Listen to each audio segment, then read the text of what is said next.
ஒரு அணு ஆயுதம் இருக்கிறதுனால ஒரு நாட்டுக்கு இந்த மாதிரியான ஒரு பாதுகாப்பு கிடைக்குது அப்படின்னா இப்ப எல்லாருமே அதை நோக்கி நகரத்தானே செய்வாங்க. எல்லாருமே அதுக்குள்ள போறாங்க. அதுக்குனாலதான் அந்த நான் ப்ராலிஃபரேஷன் ட்ரீட்டின்னு ஒரு ட்ரீட்டி போட்டாங்க. எப்படின்னா யாருமே இருக்கிற ஆயுதங்களை அதிகப்படுத்தாதீங்க, அதே மாதிரி யாரும் வந்து புதுசா வந்து நியூக்ளியர் மட்டும் கொண்டு வராதீங்க, உங்களுக்கான சேஃப்டியை நான் தரேன். அதான் அந்த நியூக்ளியர் அம்பரலான்னு சொல்லுவாங்க. இப்ப அமெரிக்கா என்ன பண்ணணும்னா சவுதி நினைச்சா இப்படிங்கிறதுக்குள்ள பண்ண முடியும், ஏன்னா நம்மகிட்ட காசு இருக்கு. ஆனா அவங்க ஏன் பண்ணாம இருக்காங்கன்னா அமெரிக்கா என்ன சொன்னா நாங்க பண்றோம்.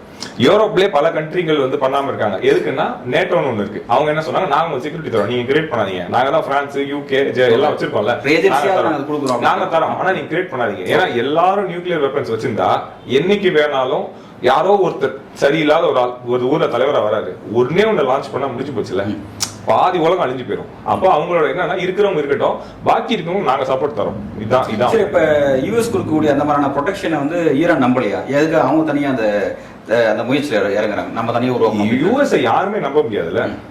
என்னைக்குமே அவங்க பாலிசி யூஸ் அண்ட் த்ரோ தான். ஒரு காலத்துல சதாம் ஹுசேன் சப்போர்ட் பண்ணாங்க, சதாம் ஹுசேன் தூக்கி தூக்கில போட்டு அவங்க தான். கடாஃபிக்கு ஒரு டைம்ல பண்ணாங்க, கடாஃபி தூக்கில போடுவாங்க. எல்லா கொலம்பியாவுக்கு போய் பாருங்க, கொலம்பியா, கியூபா, எந்த கண்ட்ரிக்கு போனாலும் சரி, யூஎஸ் எங்கெங்கெல்லாம் உள்ள போதோ அங்கெங்கெல்லாம் வந்து அவங்களுக்கு சாதகமா இருக்கிற வரைக்கும் யூஸ் பண்ணுவாங்க. யூஸ் பண்ணி முடிச்சோன்னு தூக்கி போட்டுருவாங்க.